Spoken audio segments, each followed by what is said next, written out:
வணக்கம் அன்பர்களே. இன்னைக்கு நாம எல்லோருக்கும் ஹெல்த்தியான, பெரியவங்கள்ல இருந்து குழந்தைங்க முதல் அனைவரும் சாப்பிடக்கூடிய கீரை சாதம், 1 pot ரைஸ் எப்படி செய்யறதுன்னு பார்க்கலாம்.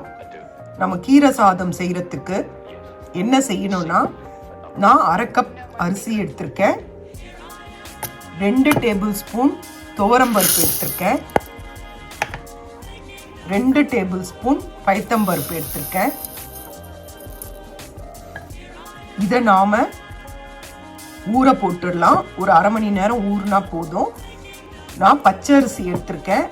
முடிஞ்சளவு பச்சை அரிசியில செஞ்சா ரொம்ப அருமையா இருக்கும். இல்லாதவங்க புழுங்கல் அரிசியில கூட செய்யலாம். இப்போ இதை நாம ஊற போடலாம். வாங்க அடுத்து என்ன பண்றதுன்னு பார்க்கலாம். பாருங்க, இந்த அளவுக்கு வெங்காயம் எடுத்திருக்கேன். இதை பொடியா நறுக்கி எடுத்துக்கலாம். இதே அளவுக்கு தக்காளியும் எடுத்துக்கோங்க. ஒரு வெங்காயம் எடுத்துக்கோங்க, ஒரு தக்காளி, 2 பல் பூண்டு, 2 பச்சை மிளகாய். இதை நாம நல்லா பொடியா நறுக்கி எடுத்துக்கலாம். நறுக்கிட்ட பிறகு உங்களுக்கு காட்டுறேன். குக்கர்ல தாளிக்கிறதுக்கு கடுகு எடுத்துக்கோங்க, ஜீரகம் எடுத்துக்கோங்க, கொஞ்சோண்டு வெந்தயம் எடுத்துக்கோங்க, 2 மிளகாய், உளுத்தம்பருப்பு, பெருங்காயம். இதை நம்ம இப்போ தாளிச்சிடலாம். கடுகெல்லாம் தாளித்த பிறகு நாம் நறுக்கி வச்சிருக்க வெங்காயம், பச்சை மிளகாய், பூண்டு, தக்காளி எல்லாத்தையும் இதில் போட்டுடலாம். போட்டுட்டு இதை வதக்குங்க. பாருங்க, நான் 1/2 கப்பு தான் எடுத்திருக்கேன். 1 கப் அரிசி எடுத்தீங்கன்னா 1/4 கப் துவரம்பருப்பு, 1/4 கப்பு பச்சை பருப்பு, அப்புறம் நல்லா ஒரு பெரிய வெங்காயம், அதே அளவு ஒரு தக்காளி. நான் 1 கப்புக்கான அளவு சொல்லிடுறேன்.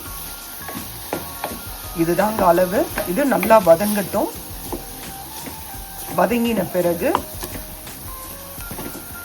நாம இதுல நறுக்கி வச்ச தக்காளி போடலாம். 1-2 தக்காளி இதுல கலந்துருச்சு. இனிமேல் தான் நான் தக்காளி போட போறேன். நறுக்கி வச்ச தக்காளியை நாம இதுல கலந்துடலாம். இப்போ இதுல தக்காளி, கறிவேப்பிலை சேர்த்தாச்சு. இதை நல்லா வதக்கி விடுவோம். இப்போ இதுக்கு தேவையான அளவு மஞ்சத்தூள், உப்பு சேர்த்துடலாம். தேவையான அளவு மஞ்சத்தூள் சேர்த்துட்டேன், பெருங்காயம் சேர்த்துட்டேன், உப்பு சேர்த்துட்டேன். இப்போ இதை நல்லா கலரி கொடுங்க.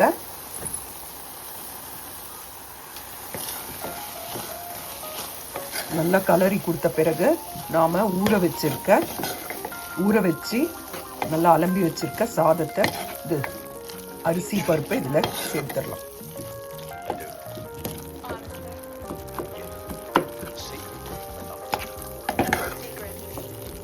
நல்லா ஸ்மாஷ் பண்ணி விடுங்க.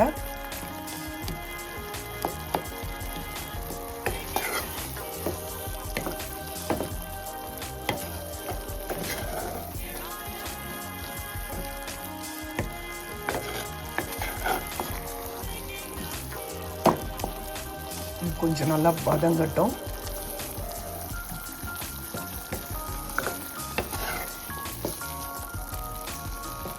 நான் ஒரு 2 கைப்பிடி அளவு கீரையை நல்லா அலம்பிட்டு பொடியா நறுக்கி வச்சிருக்கேன். நம்ம அரிசி பருப்பை சேர்த்த உடனே இந்த கீரையையும் நாம அதில் சேர்த்துடலாம். அலம்பி வச்சிருக்க இந்த அரிசி பருப்பை நாம இப்போ இந்த குக்கரில் சேர்த்துடலாம். இதில் நான் அரிசி பருப்பை சேர்த்துட்டேன். இப்போ நறுக்கி வச்சிருக்க கீரையையும் நாம சேர்த்துடலாம். நறுக்கி வச்ச கீரையை சேர்த்தாச்சு. இப்போ இதில் நாம் 3 டம்ளர் தண்ணி விட்டுடலாம். நீங்கள் 1 கப் போடுறதா இருந்தால் 6 கப் தண்ணி விடணும். நான் 3 கப் தண்ணி விடுறேன். இப்போ நாம் குக்கரை மூடி வச்சிடலாம். குக்கரை மூடியாச்சுங்க. மூடிட்டு நாம் விசில் போட்டுடலாம். ஒரு 4-5 விசில் வர வரைக்கும் வேகட்டும். வெந்த உடனே பார்க்கலாம். 4 விசில் வந்துருச்சுங்க. இப்போ இதை நல்லா கலரி கொடுங்க. ரொம்ப அருமையா இருக்கும்.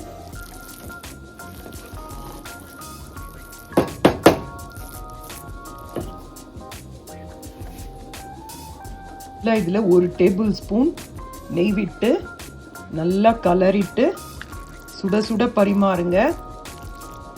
ரொம்ப அருமையான ரெசிபி ரெடி. செய்யறதுக்கும் சுலபம். ரொம்ப ஹெல்த்தியான டிஷ்ஷு. 1 pot rice. இது ஆஃபீஸ்க்கு போகிறவங்க கூட இதை கொண்டு போகலாம். இது ரொம்ப நல்லா இருக்குங்க. பாருங்க, நல்லா எவ்வளோ நல்லா இருக்கு பாருங்க, நல்லா குழஞ்சிடுச்சு பாருங்க. இதுக்கு அப்பளம், உருளைக்கிழங்கு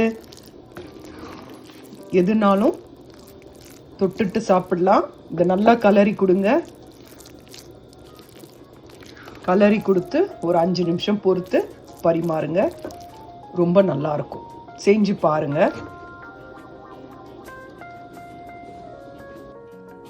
நல்லா கலரி கொடுத்துட்டேங்க. அடியிலிருந்து ஃபுல்லாக கலரி கொடுத்துட்டேன். நல்ல சுவையாக இருக்குங்க. செஞ்சு பாருங்க. இது குழந்தைங்களுக்கெல்லாம் ரொம்ப நல்லது. குழந்தைங்களுக்கு பிடிக்கவும் செய்யும். அவங்களுக்கு பிடிச்ச மாதிரி உருளைக்கிழங்கு ஃப்ரை இல்லைன்னா சிப்ஸு அந்த மாதிரி ஏதாவது தொட்டுக்கிறதுக்கு கொடுங்க. இது 1 pot ரெசிபி. இதை செஞ்சு பாருங்க. இது ரொம்ப டேஸ்டியாக இருக்கும். செஞ்சு பாருங்க. நன்றி, வணக்கம்.